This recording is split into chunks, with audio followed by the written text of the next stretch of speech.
Reis, capítulo 17. Glória a Jesus. Livro do profeta Elias. 1 Reis, capítulo 17.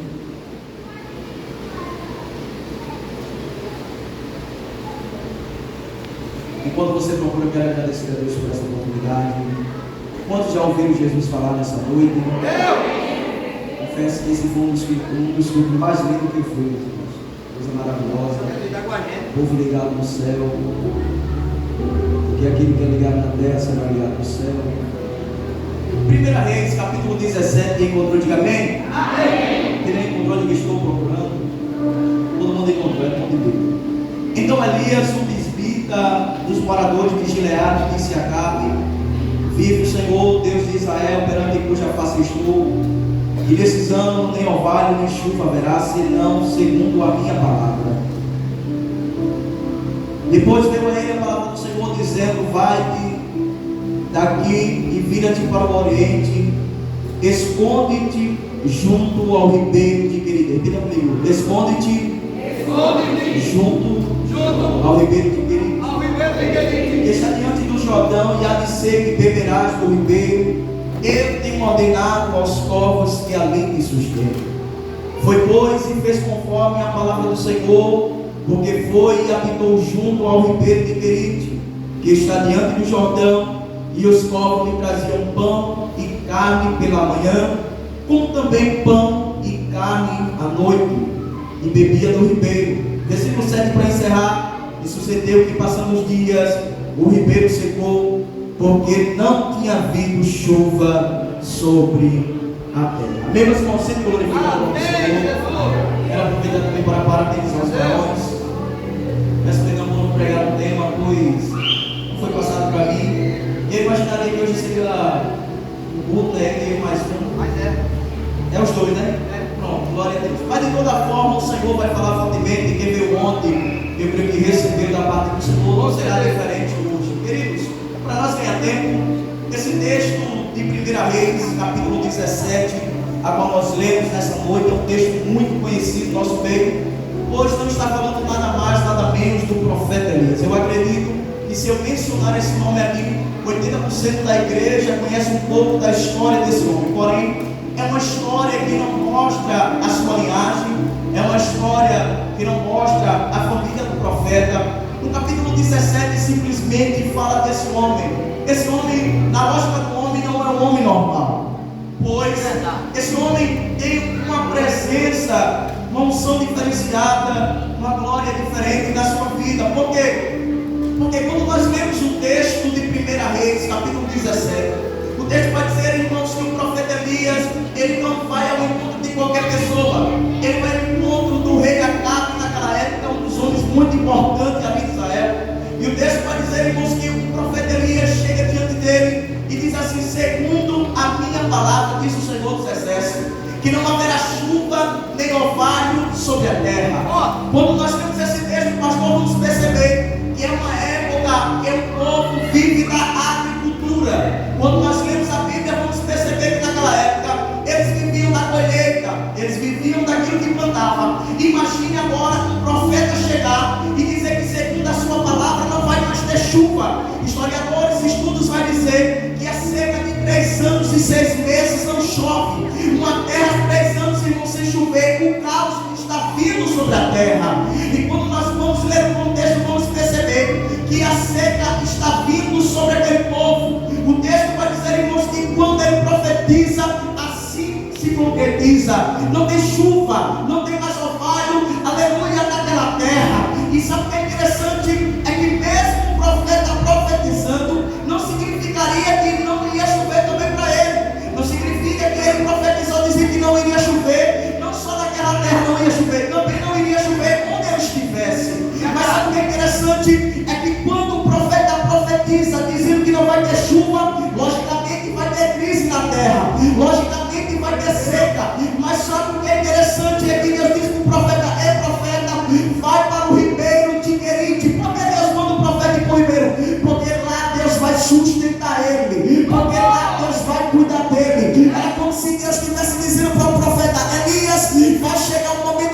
crise para esse povo, vai chegar um momento de seca para esse povo, mas quem está na minha direção não passa pela crise, quem está na minha direção não passa pela seca.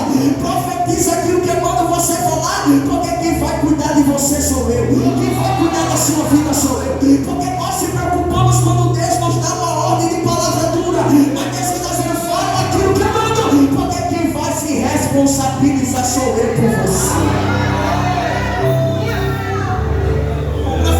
Profetiza. Não tem mais chuva, não tem orvalho. Vá para a Sarepta.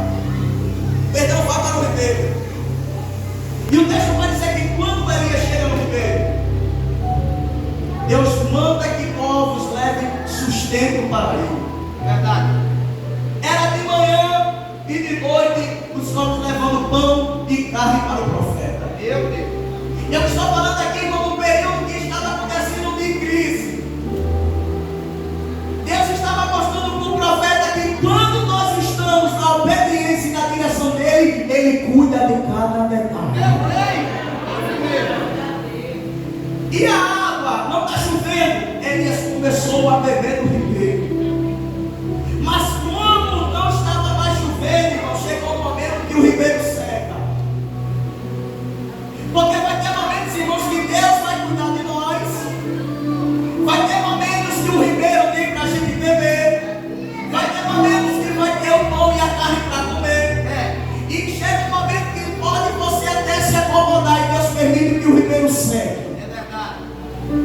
Mas sabe o que é interessante? É que quando o ribeiro está secando, Elias está percebendo que o ribeiro está secando porque não tem chuva. Se não tem chuva, o rio vai secar. Desse jeito. Eu imagino que o coração de Elias se preocupa. Mas sabe o que é interessante, irmãos? É que Deus nunca vai lhe dar uma direção se antes ele não ter planejado tudo. É verdade. Desse jeito. Por que eu estou dizendo isso? Porque quando o ribeiro começa a secar, e os pássaros, os corvos não tem mais o sustento para trazer para ele, os corvos não trazem mais o sustento para ele. Deus chega para Elias e diz assim: Elias, levanta e vai para Sarepta. Por quê? Porque lá eu já ordenei uma mulher para que te sustente. Alguém não entendeu a mensagem? Vou explicar aqui para você, da glória a Deus. Deus está dizendo para Elias: Elias, se prepara, porque eu já ordenei uma mulher para te sustentar. Era como se Deus estivesse dizendo para ele: Elias, eu sabia que o ribeiro ia secar, eu sabia que aonde você está, aleluia, ia haver seca também, mas não se preocupe, porque eu já preparei tudo para você, eu já preparei o sustento para você. Levanta sua mão, eu já tenho uma palavra aqui nessa noite para a tua vida. Se Deus já liberou uma ordem para você, porque você está preocupado, ele já preparou tudo, ele já preparou tudo para você.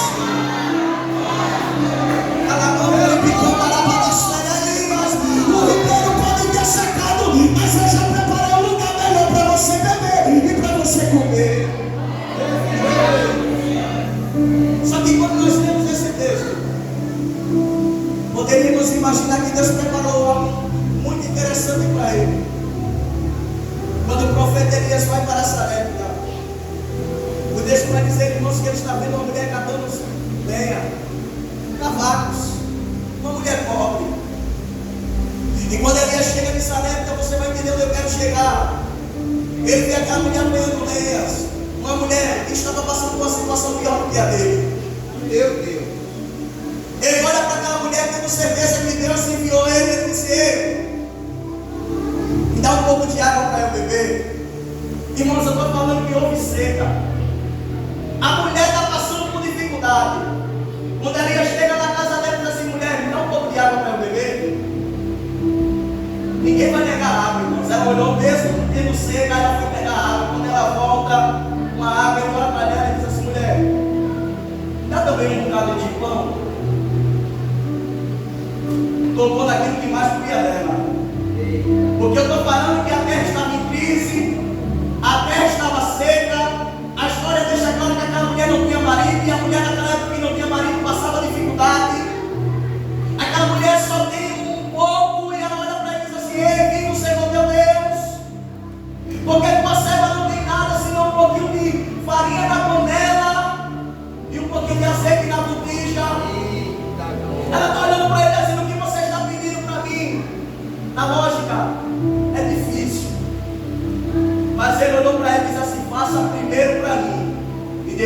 você e seu filho. Irmãos, aquela decisão era uma decisão difícil, por quê? Porque a partir do momento que ela faz com o profeta, era como se ela tivesse dizendo: Deus, estou abrindo mão de mim e do meu filho comigo. Só que eu aprendi uma coisa: o profeta aqui simboliza Deus, irmãos, a representação de Deus. Porque quando a gente abre mão de nós para oferecer o melhor para Deus, tudo aquilo que a gente tem, pode ter certeza que a recompensa vem da parte dele. Eu sei que às vezes a gente não tem nada, tem um pouquinho, mas o pouquinho que a gente oferece é aquilo que Deus tem para nos abençoar. Quando o profeta percebe que ela obedece a ordem, ele olha para ele e diz assim: minha filha, eu sei que seu coração está apertado, mas eu tenho uma palavra do céu para te dizer, e a palavra é essa: é que a farinha da panela não vai se acabar e o azeite da cotija não vai faltar. Agora Deus, eu vou repetir porque teu glória foi muito falando, mulher. Eu sei que você está dando tudo aquilo que você tem, mas não se preocupe nesse momento, porque não vai faltar farinha na panela, não vai faltar o azeite da cotija. Ele está dizendo: aquele que se disponibiliza para abençoar o céu, Deus não vai deixar faltar nada, porque Ele está cuidando. Só quem acredita nessa noite, Ele cuida nessa noite. Eu creio, papai. A farinha da panela não se acabou, irmão, o azeite não faltou. Só que o texto vai dizer para nós que atento que como a seca prevaleceu sobre aquela terra, não tinha chuva. Acabe já está olhando para Elias como um perturbador daquela terra.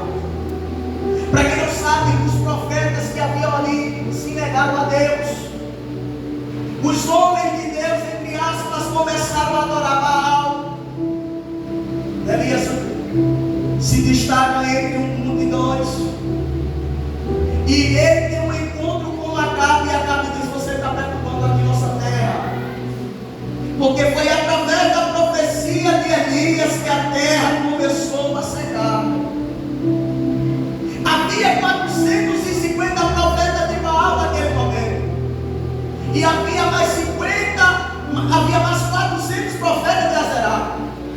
O texto vai dizer que o profeta Elias, depois de fazer aquele milagre, quando tem um encontro com o profeta, quando tem um encontro com o rei Acabe, ele olha para o rei Acabe e diz assim: rei Acabe, não tem outro Deus como o meu Deus. Rei Acabe, se confiando nos seus profetas, ele faz um desafio, e o desafio é: o Deus que responder com fogo é o Deus verdadeiro.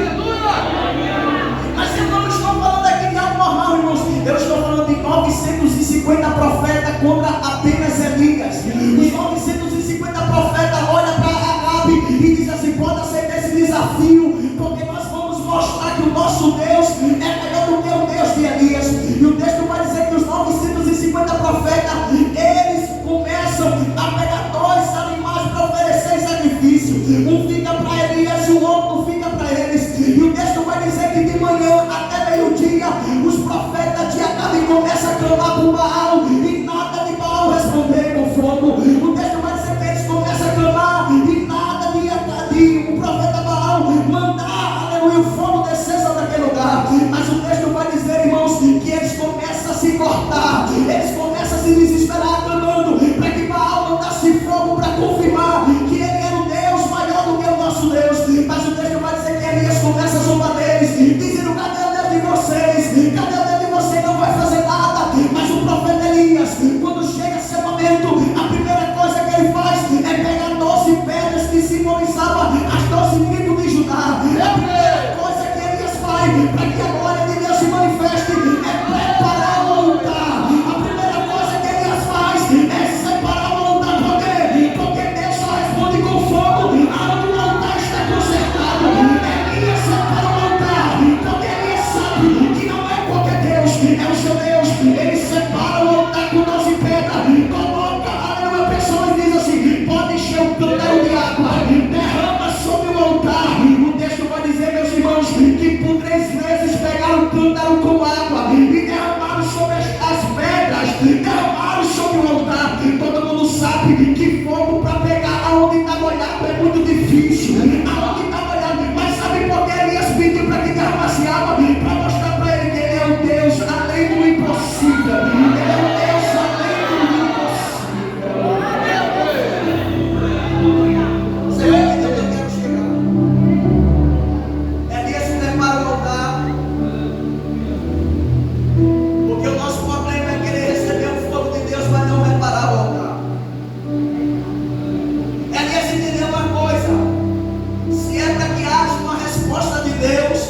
O altar não tem que estar do jeito que o povo de Baal deixou.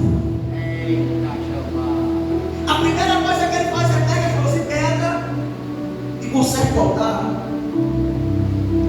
Porque para Deus descer o altar tem que estar do jeito que Ele quer.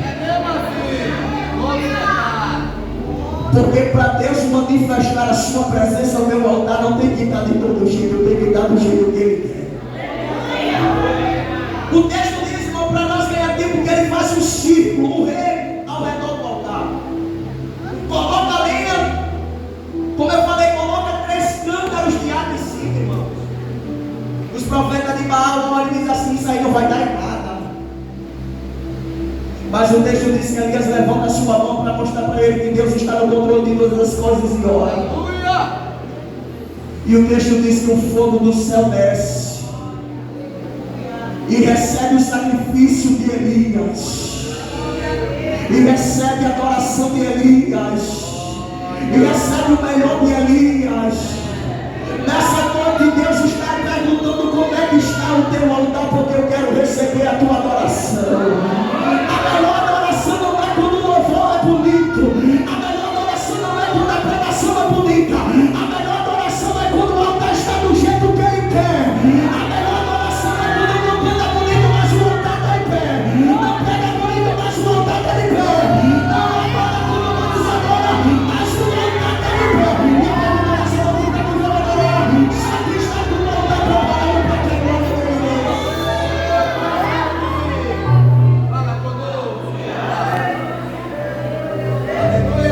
Ele quer que o altar esteja pronto para receber. Irmãos, quando o fogo desce, eu não quero falar disso aqui não, só quero que você entenda o contexto. Quando o fogo desce, todo mundo começa a se espantar, e a Bíblia diz que o profeta Elias mata todos os profetas de Acabe. E ele olha para Acabe e diz assim, eu tenho uma notícia para lhe dizer. Pega o beco e corra para sua casa e come e beba, porque há o ruído de uma grande chuva. Eu quero focar nisso aqui, irmão. Não sei se você já percebeu nesse texto. E ele olha o que o profeta diz para ele: há o ruído de uma grande chuva. Todo mundo sabe, irmãos, que ruído é um barulho pequeno. E só tem ruído de coisas pequenas. Só há o ruído quando é algo baixo. Mas o texto vai dizer que ele olha para o seu servo, foque nisso aqui. Se você não está agora nisso aqui, eu não sei. Ele olha para o seu servo e diz assim: olha, vai lá na beira do mar e olha se está acontecendo alguma coisa. O servo dele corre para o lado do mar e não enxerga nada. Ele volta, o profeta disse assim: vá 7 vezes. Na 7ª vez que ele vai, ele olha e vê uma nuvem do tamanho de uma mão. Meu pastor, isso aqui é glorioso, porque quando ele volta para o profeta Elias, ele diz assim: eu não estou vendo coisa grande não. Eu tenho uma notícia, o Senhor disse que ia chover, mas o que eu estou vendo é uma nuvem pequena, e nuvem pequena não faz chuva grande. Meu Deus! Porque talvez o servo dele pensava que havia uma nuvem grande, carregada de chuva, até que quando a gente olha para o céu, chega a escura, de tanta chuva para descer. Mas ele olha para o profeta e diz assim: profeta, tem uma notícia para te dizer.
saúde.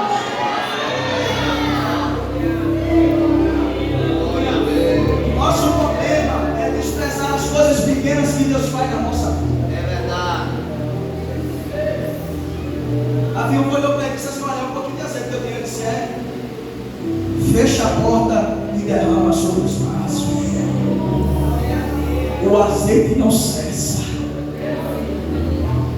Golias olhou para Davi e disse assim: tu vem com pé de comprar para mim, garoto. Tu está pensando que vai brigar com o pão? Ele disse: não, meu filho, eu não vou no meu nome, eu vou em nome do Senhor Jesus. A nuvem pode ser pequena, mas quem está comigo é grande. Talvez alguém não tenha entendido a mensagem nessa noite, mas Deus está dizendo: para eu fazer coisa grande eu não preciso de muita coisa. Para eu fazer coisa grande eu só preciso de um altar consertado, poder de fogo. Para eu mandar chuva eu não preciso de nuvem grande, eu só preciso que esteja disposto para ser usado pela minha presença. Aleluia, Deus, nessa noite está dizendo: eu estou procurando as nuvens pequenas na minha casa, porque eu quero usar na minha obra. Aleluia. Glórias ao Senhor. Não escolheste vós a mim, mas eu vos escolhi para que deis fruto e o vosso fruto permaneça. Quando eu lembro desse texto, do tema da festa dos varões, eu me lembro daquela figueira, quando Jesus olha para ela. A figueira é bem simples, aleluia, aquela árvore é bem simples. Ele olha para ela, procura fruto, não tem fruto. E ele olha para ela e diz: amaldiçoada está. Porque o problema não é ser pequeno, o problema não é ser uma figueira pequena, o problema é ser uma figueira, mas não querer ser utilizada para algo. Porque quando Deus olha para uma árvore que não tem fruto, é como você está dizendo: ele está sugando os nutrientes da terra, mas não está produzindo nada. Trazendo para a nuvem, é nuvem, mas não quer chover, é um instrumento, mas não quer ser usado. Aleluia, mas Deus nessa noite trouxe uma igreja para dizer: pode ser pequeno, pode ser grande, pode ter folha, mas produz alguma coisa na presença dele. Aleluia. Há um ruído de uma grande chuva. A Gabi sai debaixo de chuva. E para a gente encerrar o texto, vai dizer, irmãos, que Jezabel soube dessa notícia. Não só da chuva, mas que o profeta Elias matou os seus 950 profetas. Quando ela soube, ela disse assim: eu vou fazer um decreto aqui. Da mesma forma que ele arrancou a cabeça dos meus profetas, eu quero que arranque a cabeça dele. Porque o problema, pastor, é eu querer ser uma nuvem carregada de chuva para derramar. O problema é eu querer ser uma árvore que dá fruto, mas não estar preparado para as perseguições que vai vir através dos meus frutos. Eu quero produzir fruto, mas eu não quero receber as consequências. Entenda uma coisa: a árvore só leva pedra quando ela tem fruto. Eu nunca vi ninguém jogar pedra no pé de manga sem que não tem manga. A manga está até bem, mas ela está lá querendo comer ela com sal. Mas joga. Elias está produzindo fruto, irmão. Elias está fazendo a obra. Aí, os resultados dos frutos dele é o quê? Arranque a cabeça dele. Quando Elias soube dessa notícia, irmão, toda vez que eu prego essa mensagem, eu começo, porque eu leio, eu estudo, na verdade, eu começo a encarar a Deus e dizer: Deus, como é que uma pessoa orou, o Senhor mandou fogo, ele fez a farinha e o azeite não faltar, eu sei que ele foi usado pelo Senhor, ele ressuscitou o filho daquela mulher. E como é que quando o decreto veio para matar ele foge? Porque o texto vai dizer que quando ele soube que ela queria matar ele, a primeira coisa que ele fez era para quem te quer, correu para o deserto. Correu para o deserto para se esconder, irmãos. Verdade.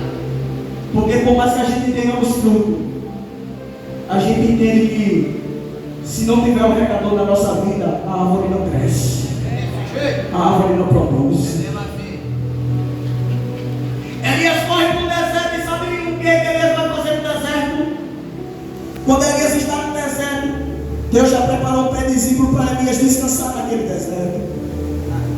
E quando ele chega ali naquele pé de discípulo, ele olha para Deus e diz assim: Deus, eu não sou melhor do que meus pais, Eu quero morrer.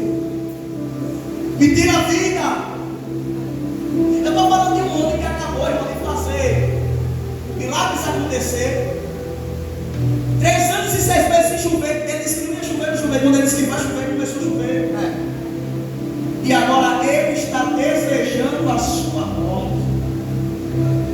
Porque por mais que Deus escolheu a nós e nós não a Ele, haverá fraquezas, haverá desânimo, haverá vontade de querer parar de cantar, vontade de querer parar de pregar, de querer ir para a igreja. Porque simplesmente você não é uma árvore, você é um ser humano. E o ser humano tem um momento que ele chega nos seus limites, ele chega nas suas limitações. Independente de quantas vezes Deus usou ele na obra, vai haver um momento que você querer parar, querer desistir, para que você entenda que o poder dele se aperfeiçoa na sua fraqueza. Para que você entenda que quando você pensa que está fraco, é aí que você está forte, porque tem renovo do céu para a tua alma. Quando ele disse, Deus me mata, aí o Deus vai dizer que ele vai dormir. Porque tem um momento, irmãos, que as coisas apertam tanto, o desânimo vem daí assim, eu vou dormir, porque quando eu acordar, eu vou acordar melhor. Elias vai dormir, tira um cochilo, e quando Elias acorda, tem pão e água em sua cabeceira. Quando Elias acorda, há um anjo presente com ele. E esse anjo olha para Elias e diz assim: ei, come e bebe, porque a caminhada é longa. Naquele momento Elias pensou que estava sozinho, mas o anjo do Senhor, até o fã do próprio Cristo estava ali com ele dizendo: ei, meu filho, você pode estar no deserto, pode estar no momento mais difícil, mas eu estou aqui para lhe dar o sustento que você precisa. E Deus está falando com alguém aqui nessa noite, dizendo: eu tenho o sustento que você precisa para continuar frutificando, para continuar produzindo, para continuar fazendo a minha obra. O desânimo vem, a vontade de parar, mas o Senhor nessa noite está descendo com bálsamo na tua alma, descendo com renovo espiritual sobre a tua vida, dizendo: você não vai parar. As investidas foram grandes, aleluia, as ferramentas foram preparadas, mas como a Bíblia diz em Isaías capítulo 43, 19, toda ferramenta preparada contra ti não prosperará, não prosperará. E pode dar glória a Deus aqui nessa hora. Já 2 anos, Elias come, Elias bebe e vai voltar a descansar. Só que o anjo toca mais uma vez nele. Acorda, Elias. É forte. No momento que a gente pensa que o que está passando é apenas um sono, mas Deus trouxe alguém aqui nessa noite para despertar ele. Desperta, porque o que eu tenho para a tua vida não acabou por aí no deserto, não é até aí. Alguém está pensando que o que ele está vivendo hoje é só até aí que Deus tem para ele, mas Deus te trouxe nessa noite para dizer: eu tenho mais para você, eu tenho mais. Eu tenho coisa maior, eu tenho coisa grande, porque aquilo que o olho não viu, aquilo que o ouvido não ouviu, aquilo que não subiu ao coração do homem, é o que Deus tem preparado para aquele que acredita, para aquele que o busca. Deus está dizendo: porque eu não te chamei para você parar aí no deserto, eu não te chamei para você morrer no deserto, eu te chamei para você continuar frutificando, eu te chamei para você continuar florescendo, eu não te chamei apenas para brotar folha. Folha é aparência, folha é aquilo que embeleza. Deus te chamou para frutificar, para que seja o fruto. O interessante é que o fruto às vezes nem serve só para a árvore, o fruto é para alimentar alguém. Alguém está precisando do fruto que você produz, alguém está precisando de algo que só você carrega. Elias, come e bebe. Por quê? Porque essa insistência. E a pessoa é melhor do que você, mas é porque ele insiste em você. Tem pessoas mais capacitadas que você, mas porque ele insiste em você. Porque é só você que produz esse fruto que ele tanto precisa para a obra dele. Oh glória, eu sinto a presença dele aqui nessa noite. Se a gente soubesse o valor que a gente tem, a gente se valorizava mais na presença de Deus.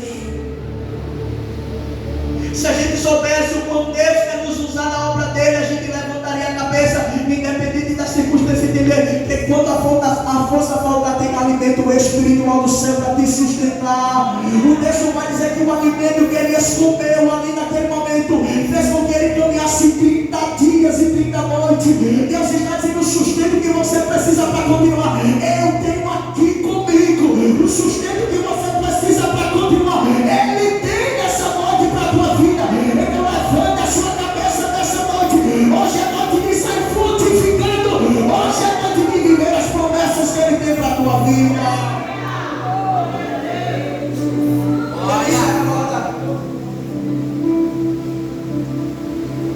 Sabe para onde ele vai?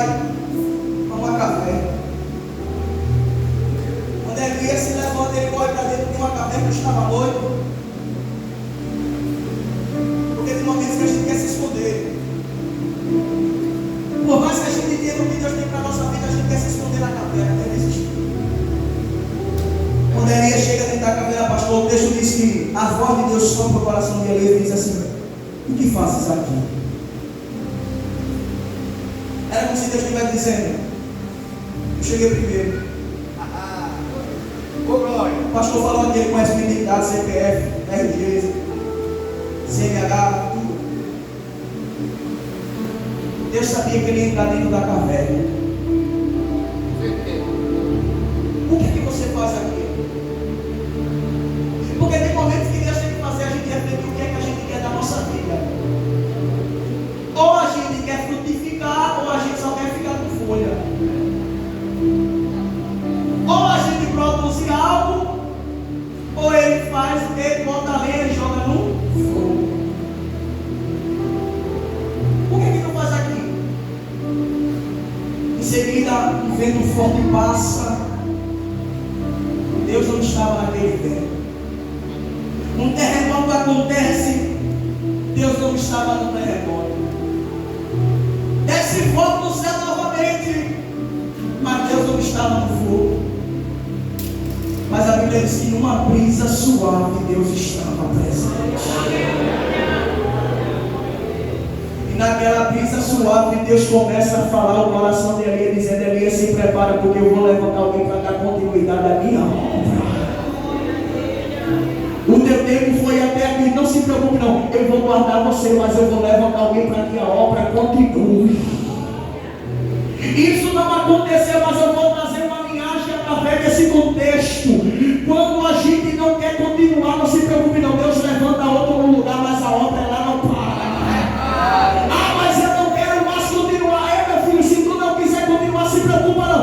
A obra de Deus não vai sofrer. Deus tem mais pessoas para levantar. Ele olha para Deus e diz: mas Deus, entre todos os teus profetas, só eu não me prostrei diante de Baal, só eu permaneci fiel. Deus olhou para ele e disse: meu filho, ainda tem 7.000 que não se prostraram, ainda tem 7.000 que me adoram, ainda deixa eu ver se tem parte de 7.000 que adoram. Deixa eu ver quem vão adorar. Você pode dar glória a Deus aqui nessa noite. Olha para quem está no teu olho e diz assim: nessa noite, diz com toda nessa noite, se prepara, porque Deus vai continuar cruzando. A obra não vai parar, a obra não vai parar. Sabe pode adorar, sabe pode adorar. Glorifica o poder de Deus.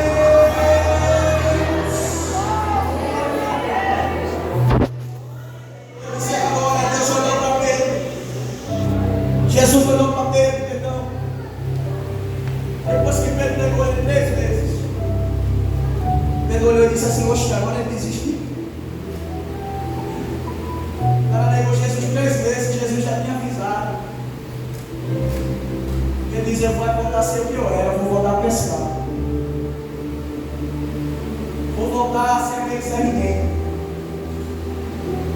Vou voltar para o mundo. Mas quando Deus conhece a sua árvore, Ele faz ela brotar novamente. Já disse: porque ainda há esperança para a árvore que se for cortada.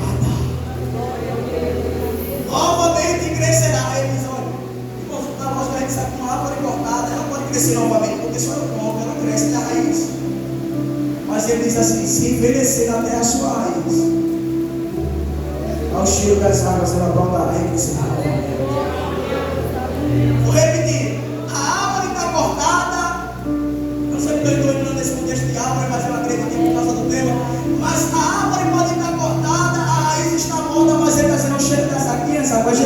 diz assim: aquele que beber da minha água nunca vai ter sede. Ele está dizendo: pode parecer que está morto, mas a minha água vai trazer vida novamente.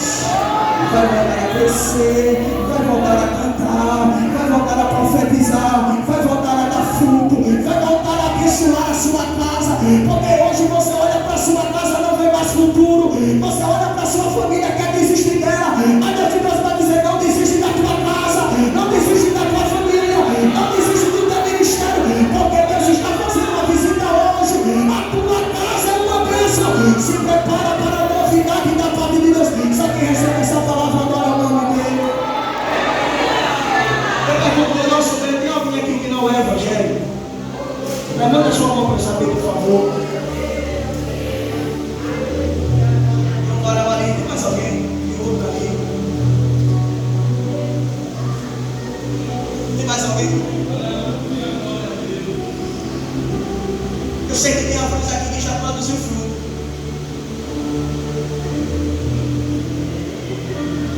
É interessante, irmãos, que tem muito crente que parou de frutificar. Tem muito crente que está com Elias, correu para o deserto. Vou estacionar, vou parar de produzir. Mas quem disse que Deus te chamou para parar de produzir? Quero fazer o convite aos varões hoje. Os dois, levam a mão. Quer beber dessa água para voltar a frutificar?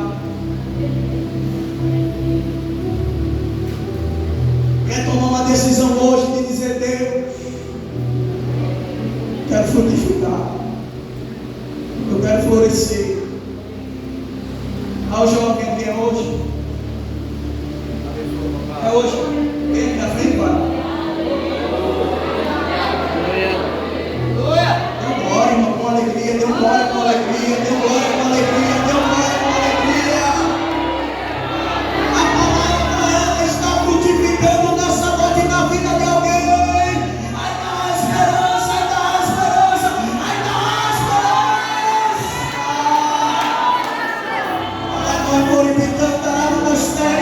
Hoje de manhã estávamos pregando ali na Ipade Joaquim Nabuco. Deus salvou duas almas e tem mais uma aqui nessa noite. Jesus está salvando. Não desista, ainda tem algo que vai produzir. O varão é hoje lá atrás. O que levantou a mão é hoje. Se levanta a mão, senão que Deus te dê uma nova oportunidade. Tem mais alguém no nosso meio? O pastor vai orar, passa para ele.